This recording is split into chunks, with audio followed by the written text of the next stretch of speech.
quien estudió medicina en Alemania, publicó las novelas Por un puñadito de sal, El lado oscuro de Magdalena, Un pez en el ojo de la noche, El espanto enmudeció los sueños, El libro andante del Marañón y Un cuy entre alemanes. La última es Y me llamaron ayer, del 2022.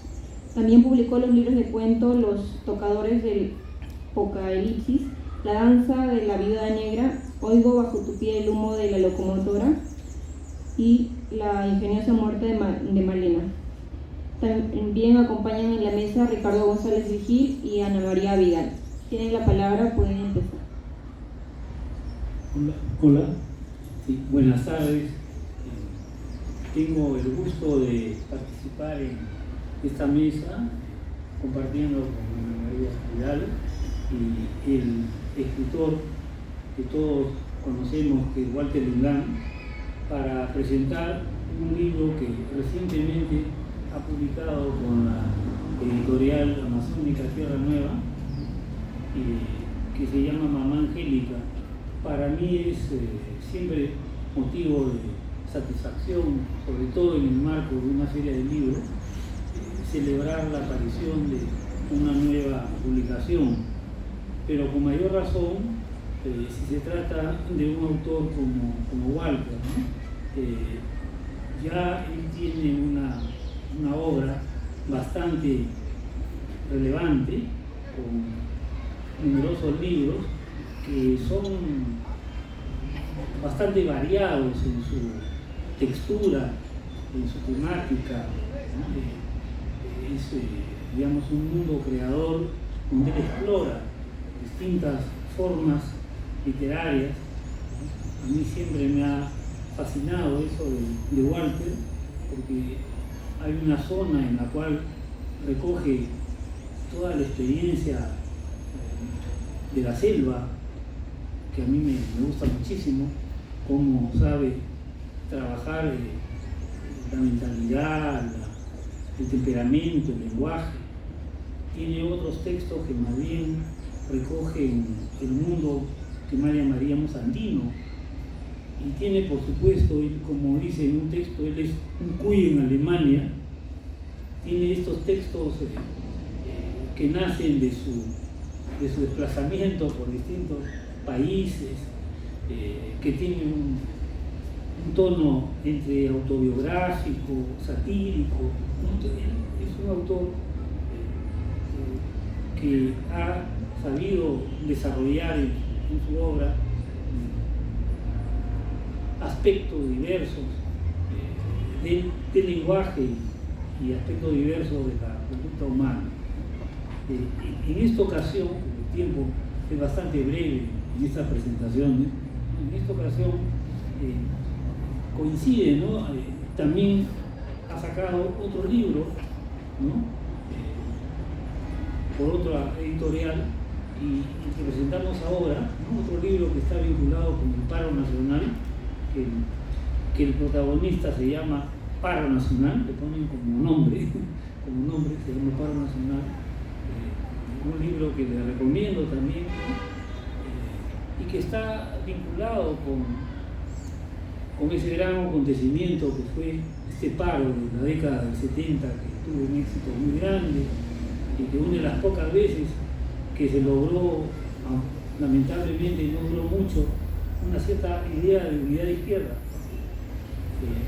Lo digo porque hay una cierta afinidad con el texto de ahora, no solo porque se basa en un hecho real, en un hecho que constituye un hito, un momento muy importante de las protestas populares y de la conquista de los derechos, ¿no? de la mayoría.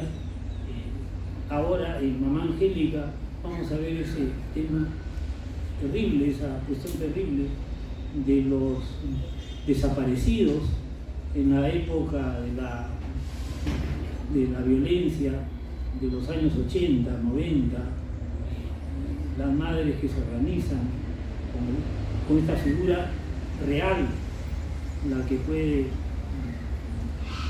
ser como el emblema de ese reclamo que era el personaje que da título y que le llaman Mamá Angélica. Entonces, acá es esta gran gracia que fue tanto por el movimiento sedicioso, pero sobre todo por la terrible represión de las fuerzas del orden, cuartel Los Cabitos, ¿no? Todo se sitúa, toda esta cantidad de gente que desapareció, que la sacaron de sus casas, de sus comunidades, y muchas veces no encontraron ni siquiera cadáveres, ¿no? Entonces, en ese contexto de desaparecidos, el otro es una marcha popular, sería el lado más épico, como para que dibuje Orozco, ¿no? Y del otro lado, en cambio, una experiencia trágica, angustiante, ¿no? Para ver tonos, una cosa es la cosa épica, si leen el paro nacional, incluso hay un jolgorio en el lenguaje, hunda, porque el tono está vinculado más con la gesta. En cambio acá es, ¿no? Como un ayataki, ¿no? Canto andino de dolor, ¿no? Entonces es el otro lado, y eso obliga a una textura distinta, ¿no? El tono de acá, mucho más, es un tono de voces colectivas que recuerdan con dolor, ¿no? Entonces hay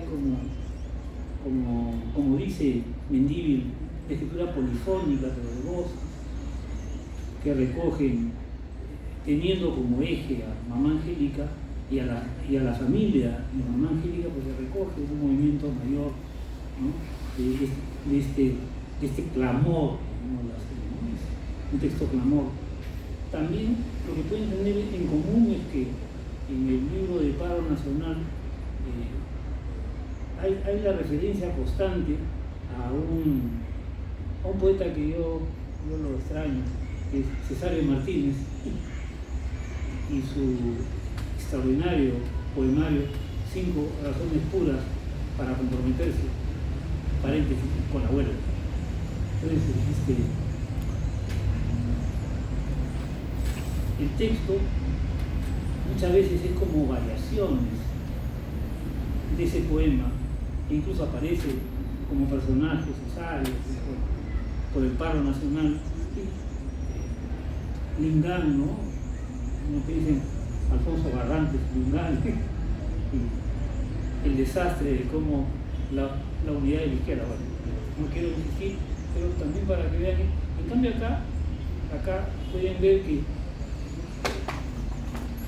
el texto, como un hilo que va acompañando los testimonios, recoge cantos, sobre todo de Ricardo Goloín, y otro poema extraordinario, para mí probablemente el mejor que se escribió en el momento mismo de lo que pasaba, teniendo como epicentro Ayacucho, que es el poema de Marcial Molina Richter, ¿no? Ahora Nona, que es. Entonces, es curioso, porque estos dos libros tienen así como dialogando textualmente con Marcial Molina, con los distintos poemas y cantos, ¿no? Entonces, hay una manera de composición que corresponde de un lado a una literatura que tiene mucho de testimonio, que tiene mucho de crónica, ¿no? Como le interesaba bastante a Cesario Martínez, que aunque no fue del grupo Narración, aquí está, quiero resaltar que está Méndez, Inocente, Flores, viuda de Miguel Gutiérrez, toda una institución, ¿no?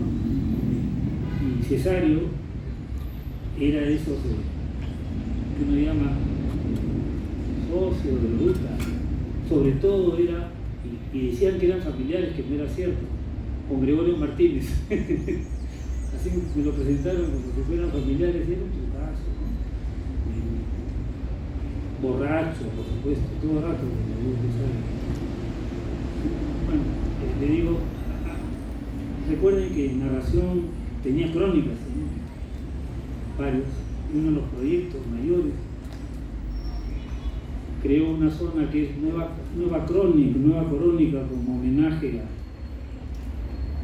a Guamán Poma, justo en un momento en el cual, cuando aparece Narración, había comenzado a tener bastante acogida en la literatura peruana la crónica literaria, con sus antecedentes tipo Guamán Poma, pero de alguna forma la Revolución Cubana, como el premio Testimonio que daba casi las Américas, y libros como Los hijos de Sánchez, Johan Luis, o los libros de los condenados de la tierra, el libro de los 60, que hace mucho se habla del periodismo norteamericano, pero para mí más que el periodismo norteamericano es entronca con otro tipo de escritores como Los hijos de Sánchez, como lo que le hizo famosa también a Elena Poniatowska, La noche tras el olmo. O sea, hay otra vertiente que yo la siento más de nuestra América, de los condenados de la tierra, y no tanto periodismo norteamericano, que también influye, pero el tono es una cosa que cuaja en los años 60, 70. Entonces creo que en la literatura peruana eso entra por esa época, ¿no? Entonces dentro de esa tradición habría que situar, ubicar estos dos libros que ha traído Walter en esta nueva visita a nosotros, y en específico porque de los dos el que tiene más un tono de alguien que hay un momento que él va a la casa de la familia, de mamá Angélica, ¿no? O sea, tiene más la investigación, el recoger voces y armar pues una obra que mantenga la memoria viva, ¿no? de esta desgracia terrible, de las atrocidades ante gobiernos como los que tenemos, que hace que desgraciadamente esto siempre suene actual. Suena actual siempre, ¿no? Yo me acuerdo que, para terminar un poco, trato de reírme cuando más bien me siento muy mal, ¿no? Trato de salir un poco, ¿no? Como dice Joyce, ¿no? Ya que no podemos cambiar de país, cambiemos de tema o riamos, ¿no? Como una broma. La cuestión es que yo me acuerdo que cuando se celebraron 50 años de la muerte de Vallejo, siempre Vallejo, les convencí al Banco de Reserva que ponga Polacho Hermanos, ¿no? Que lo hizo a recordar a Sara y José. Oye, cuando al final se acuerdan que cada uno quiere ser presidente, todo el mundo pelea, y viene uno y lo vota el otro, y todo el rato están, y eso estaba muy cerca. El Banco de Reserva, el museo está muy cerca de la Plaza Verde. Me acuerdo que cuando uno representaba eso dentro del banco, parecía una crítica actual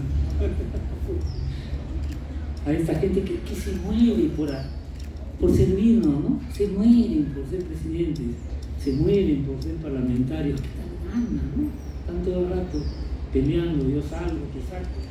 En ese contexto, creo que este libro que está presentando con Tierra Nueva, Walter, hay que ubicarlo y tener siempre la memoria viva de estos desastres que pasa el pueblo, que nos deben tocar a todos y no reducirlos a veces a como si fueran, en el mal sentido de la palabra, literatura política, no en el sentido, no se trata del mal sentido de la palabra, sino en un sentido profundo, ¿no? Recoger el drama que vivimos en el Perú, que siempre nos arde, ¿no? Bueno, estas son algunas ideas que le doy y espero que el libro de Walter lo lean y lo relean y tratemos de recoger este mensaje de humanidad, este mensaje a favor de la lucha del pueblo. Muchas gracias.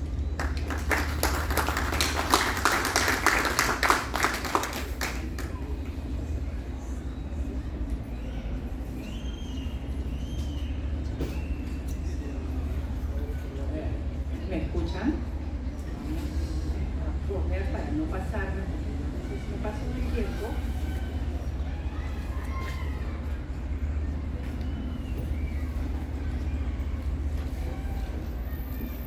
Ya estamos, 10 minutos.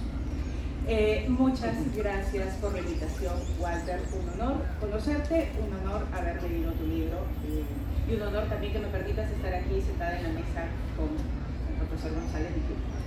Y bueno, también empezar agradeciendo a Rocío Silva Santisteban porque ella no podía estar acá. Ella es una conocida defensora de derechos humanos, abogada también, y bueno, habló conmigo también como ex parte de la Coordinadora Nacional de Derechos Humanos para poder hablar acá, y es por eso que estoy sentada acá. Así que muchas gracias por permitirme estar en esta presentación primero, y no quiero que se me pase tampoco reconocer el excelente trabajo editorial. Creo que en un país donde es tan difícil publicar, y lo digo como editora también independiente, se agradece, más que se reconoce, se agradece este tipo de trabajo tan bien elaborado, tan pulcro por parte de las editoriales que sacan lo que cuesta, que publican lo que creen, no lo que va a vender en el mercado. No, las editoriales independientes no somos transnacionales que nada más estamos pensando en las lógicas del mercado, sino que apostamos por literatura, por contenido en el que creemos, y acá se nota esta apuesta. Yo quiero, y también mil disculpas porque aquí una de mis formas de apropiarme del texto, de conocer el texto, para mí siempre es rayarlo y marcarlo y demás, y mi hija siempre sufre por eso, se molesta por eso, pero creo que es el modo de decir este texto. Lo quiero interpretar así, esta palabra, esta frase me impactó. Es el modo en que una se va apoderando, le va dando su interpretación al texto, porque una vez que ya lo escribe el autor, ya deja de ser de él y pasa también a ser de quien lo lee y a quien le da su interpretación. Yo quiero empezar por lo que más me ha impactado del libro, y empieza con una frase también de Herbert Morote, que es una de las primeras frases, una de las primeras citas que tiene de él, y es que en este país, en nuestro país, preferimos mearnos en nosotros mismos antes de decir la verdad. Creo que la verdad, estés en el bando que digas que no estás en ningún bando, porque el hecho de decir que no estás en ningún bando se asume también una posición, estás en algún lado del espectro. Hay siempre el temor al recibir las palabras del otro, a entender al otro. Se tiende siempre a callar, a los eufemismos. No le podemos decir conflicto armado al conflicto armado porque ahora es peligroso, vienen los militares, no les gusta, vienen por el otro lado. ¿Hubo terrorismo? Sí, hubo terrorismo, claro que sí. ¿Hubo terrorismo de Estado? También. Pero fue todo un conflicto armado que nos golpeó como país, que nos atacó a todo el país, nos revolcó, y todavía seguimos recomponiéndonos después de eso, y no nos hemos recompuesto del todo también. Entonces yo agradezco este tipo de textos tan valientes, porque, por ejemplo, a mucha parte de la izquierda, de la cual yo me siento más afín, y soy de izquierda, por ejemplo, no les gusta el hecho de llamar dictador a Velasco Alvarado, ¿no? Entonces acá sí está claramente, fue un dictador. No es que tienes que entenderlo en su tiempo, ya, pero cuando los militares toman el poder mediante las armas y rompen el Estado de Derecho, eso se llama dictadura, ¿no? Entonces, ese perder el miedo a decir las cosas por su nombre, estés en el espectro que estés, me parece muy importante, muy necesario, muy valiente para ir reconstruyéndonos, o en realidad construyéndonos como país, porque creo que no queremos tampoco volver a lo que había antes del conflicto armado, no queremos volver a lo que había antes de las revueltas, de las reformas agrarias que iniciaron mucho tiempo antes de Velasco Alvarado, los campesinos organizados. Entonces, este libro también es importante por eso, porque no solo es esta crónica muy sentida, dolorosa por momentos, sobre Mama Angélica, que en un momento voy a llegar hacia ella, sino porque también es como, para ponerlo en los términos de las mujeres afectadas por el conflicto de las mujeres campesinas, es como una arpillera, es como una crónica que se va, le va a ir engarzando Walter testimonios, canciones de Dolorier, poemas, estas citas de Herbert Morote, es como esa arpillera mezclada con estos breves fragmentos de arte que han hecho otras personas y de testimonios también muy duros, generalmente de madres que siguieron siempre buscando a sus hijos y no los encontraron. Es este texto, yo no sé si llamarlo crónica, porque por partes tiene también poesía, por partes tiene citas de canciones y de poemas, como señalaba, como el poema de Dolorier, y también por muchas partes tiene los testimonios de los del otro lado, de los perpetradores. Y este es otro lado que me gusta de este texto, porque te da las dos caras de la moneda. Te da también los testimonios, te pone el testimonio de Telmo Hurtado, que para él siempre hicieron lo correcto, porque esas eran sus órdenes y porque según su orden, su esquema mental de acatar órdenes, tenía que cumplirlas y estaba bien lo que hizo, y en ningún momento muestra arrepentimiento por todo lo que hizo, todo el dolor que causó por los crímenes que cometió. Pero por otro lado es la otra cara de la moneda, las víctimas, los testimonios de las víctimas, y acá el testimonio, la crónica, la vida que hace, que le da el hilo conductor a todo este libro, es la vida valiente de Mama Angélica, una mujer que conoció a su esposo, al señor Ascarza, viajaron a Ayacucho, se establecieron ahí, tuvieron 8 hijos y 3 se les fueron. Primero el hermano mellizo, José, que murió víctima de un atentado terrorista, y pese a eso, a ser víctima de un atentado terrorista, ¿cómo lo trataron? Como si él fuera el mismo terrorista. El solo hecho de ser campesino, el solo hecho de ser ayacuchano, el solo hecho de haber estado ahí en ese momento y ser víctima de una torre que estalla y que te cae algún residuo de esos, mueres y ya inmediatamente eres condenado, y como dicen ahí, el cadáver era subversivo. No lo dejaron ni siquiera, no dejaron que su familia lo vele en un lugar adecuado. Fue en la morgue sin poder salir de la morgue, y eso está acá.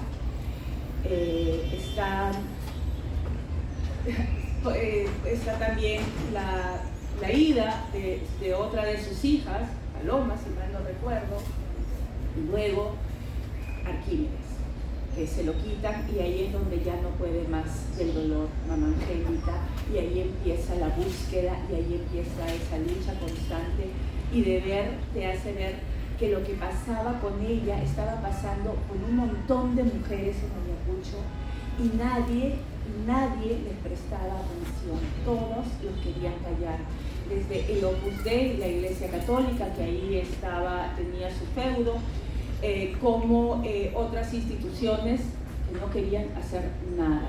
Fueron muy pocas las personas, muy pocas las instituciones, los fiscales. Me encanta que se narre la labor de algunos fiscales y de algunos abogados también, que se unieron a esta batalla, lucharon con las mujeres, y y lograron algo, y de la alcaldesa Zamora también, que les brindó las facilidades para que puedan también organizarse, y cómo fueron poco a poco mirándose entre ellas, viendo el dolor, viendo que no podían hacer nada y la impotencia, buscando a sus hijos, que empezaron ellas mismas a juntarse, y así poquito a poco empezaron a formar esta asociación de mujeres, asociación de víctimas, de mujeres familiares de desaparecidos, detenidos, y cómo fueron ellas tan valientes de ir buscando y de ir encontrando las fosas y enfrentándose a los mismos soldados que no las dejaban ni siquiera ir a buscar a sus muertos, entre las decenas, centenas de muertos ahí desparramados en las fosas, muertos por los militares. También narra cómo le reclamaron en algún momento por qué no se pronunciaban por las muertes de Sendero Luminoso y demás.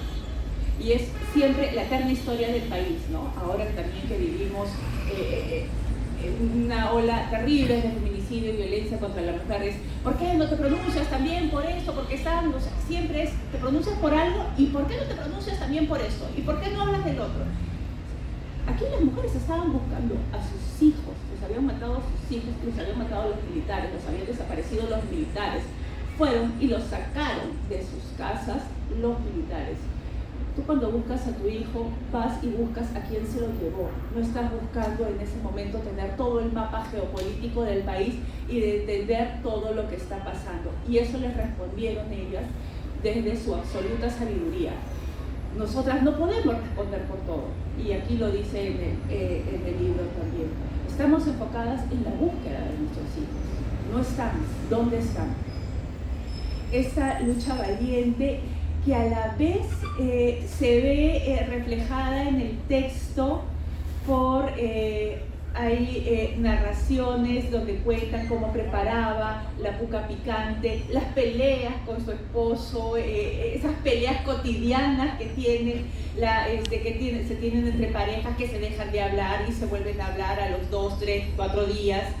Esa cotidianidad, ese hacer humana, mamá Angélica, también es muy valioso, y reconocer que cualquier persona en este país puede ser también una persona que hace algo inmenso por construir país, vale la pena.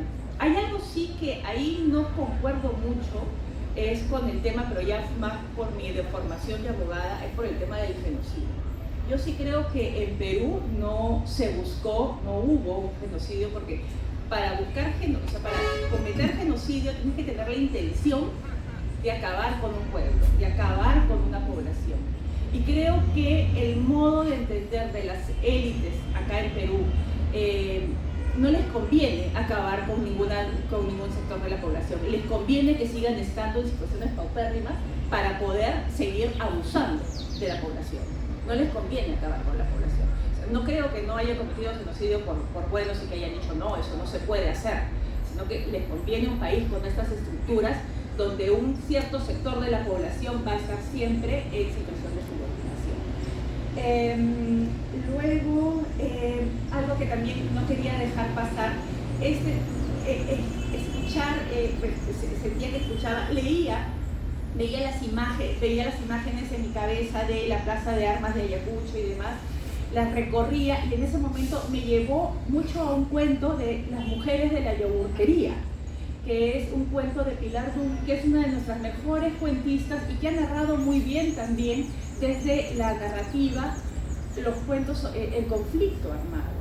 Y mira tú, estamos aquí en este auditorio también rindiendo homenaje a esta hermosa y formidable narradora, una de las mejores narradoras que tenemos en el país.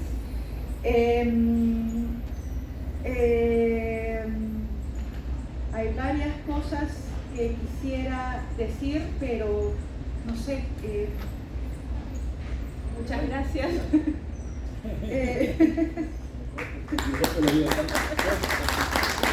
Y algo sí que quería decir, me parece importantísimo que se hagan textos como estos y que denotan que puede haber algo comprometido con la realidad, algo que sirva para ir bordando, hilando la memoria sin que sea panfletario. Hay muchos textos que es desde el panfleto, desde, ay, sí, solo una parte es la buena, en la otra es inmaculada. Este texto se hace, va narrando, va con estas varias, con poemas, con versos, con canciones, te va poniendo toda la realidad, una parte de la realidad del país, te va narrando hasta la matanza de los penales, de Frontón, de Santa Bárbara. Y sí, es muy necesario en un país en el que, como digo, no salimos todavía de esta situación de posconflicto y donde hasta ahora todavía, ya sea las Fuerzas Armadas, ya sea la Policía Nacional del Perú, sigue desapareciendo, como hace unos días han desaparecido a Sheila, y le siguen negando a las madres la posibilidad de encontrarlas y las amenazan, las siguen amenazando si buscan a sus hijas, como buscó mamá Angélica Arquímedes, a la mamá de Sheila, a quien acaban de descuartizar, a quien quisieron desaparecer desde la policía, también le negaron decirles dónde estaba su hija. Si hubiese actuado más rápido la policía, se lo hubiese encontrado con vida. No hemos salido de esa época siniestra. Muchas gracias, Walter, porque tu libro sí es necesario en un país como el nuestro.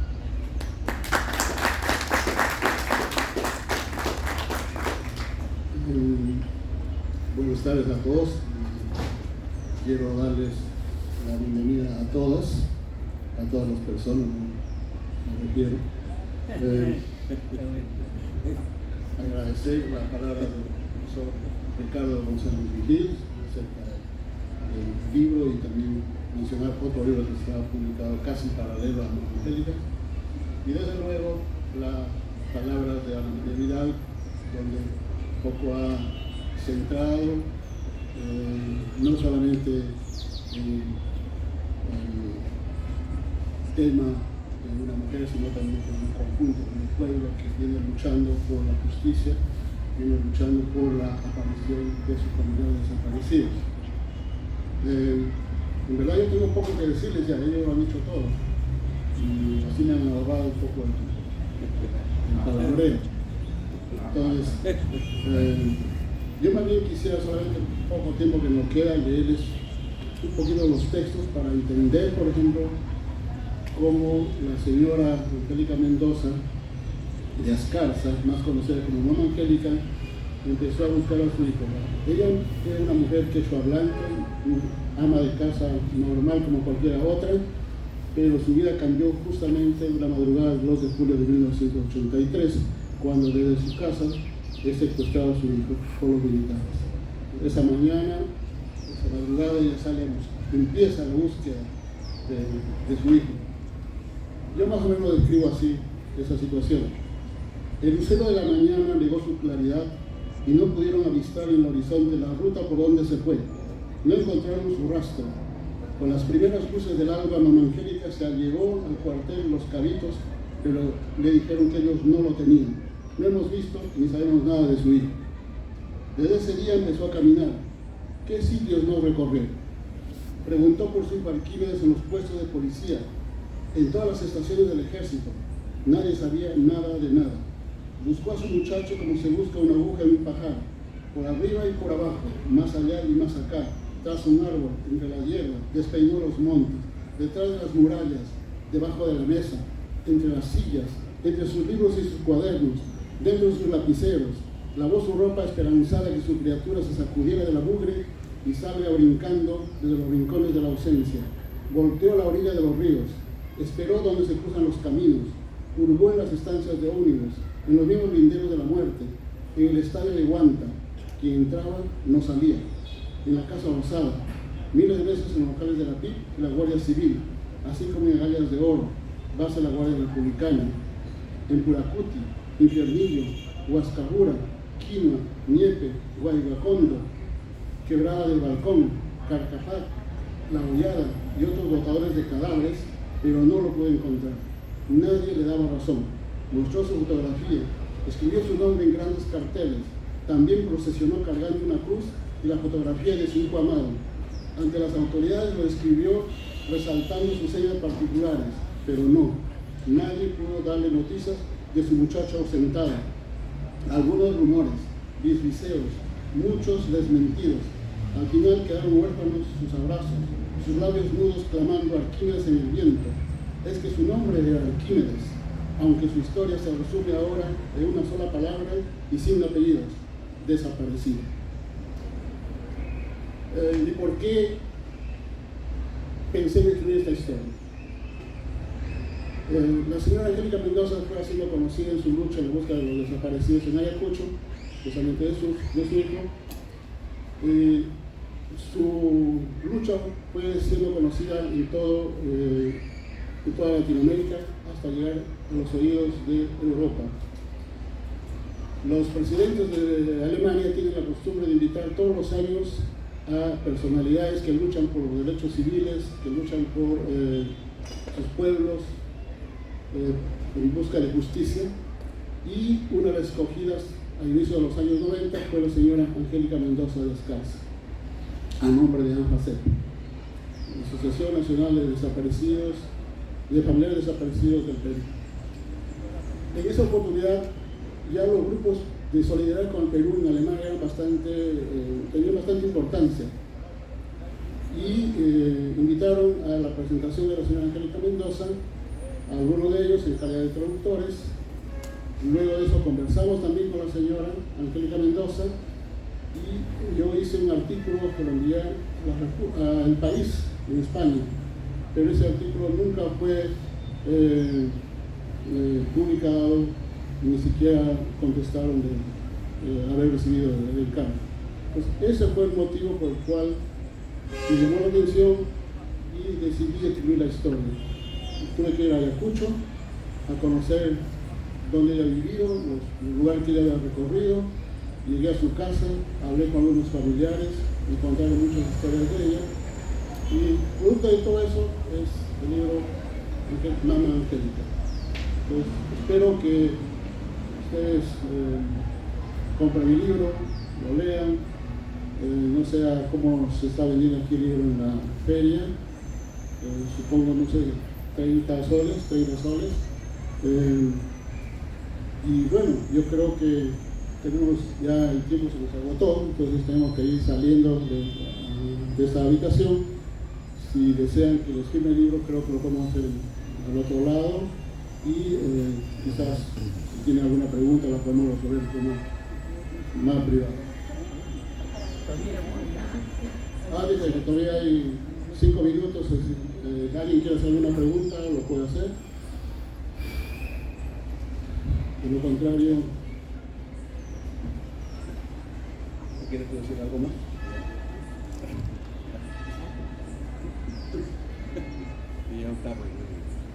No sé.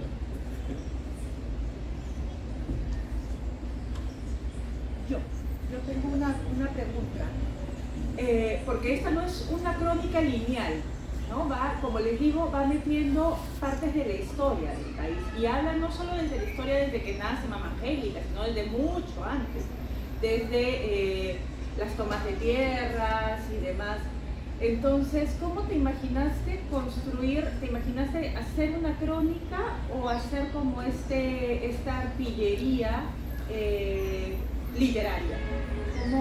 ¿Qué es lo que buscabas? Porque es no podemos decir que es algo tradicional, es algo innovador. Bueno, como dijo también Ricardo ya, yo siempre estoy innovando, soy inventor. No, en realidad lo que yo fue surgiendo conforme, cuando leí la historia, un poco ya la crónica que hice al comienzo, que era centrada solamente en la visita de la señora Angélica Mendoza a Alemania, me parecía insuficiente contar la historia aislada sin contar el contexto en que se vivió. Bueno, no, tenía que haber una explicación por qué surge la lucha armada, por qué el conflicto interno en el país. Entonces, ¿qué hay de la historia? ¿Qué hizo Velasco, por ejemplo? ¿No? ¿Qué pasó después de Velasco? ¿Qué pasó con Hugo Blanco? ¿Qué pasó con las guerrillas del 65? por qué los descendientes religiosos le declaran la guerra a un gobierno que nacía después de un gran paro nacional del 77, iniciaba la democracia, por qué le declaran la guerra a ese gobierno. Entonces, toda la historia me interesaba para que un poco se entienda el contexto de la lucha de la señora Angélica Mendoza y de Anfacer y también, claro, de los otros sectores que viven luchando en el país. Esa era más o menos la idea. Entonces, claro, no iba a resultar ni una crónica, ni la historia tampoco, porque no es historia, es un poco la historia novelada, si se quiere, la historia un poco mencionada como un pretexto para situar la vida de la señora Angélica Mendoza. Me interesaba también los cantos, me interesaba la poesía, porque hay poetas que estuvieron luchando en ese momento con su arte. Entonces todo eso tenía que juntarlo, de alguna manera tenía que darle un sentido. O sea, al final no me ha salido una novela, no me ha salido una crónica, es también, podemos decir, un híbrido de todos los estilos literarios habidos y por haber. Entonces, bueno, espero que me haya salido bien. Y si es así, algún día pasaría la historia.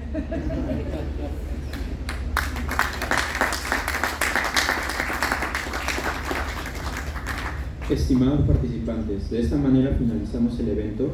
Agradecemos a nuestros invitados y a su interés en escuchar la charla.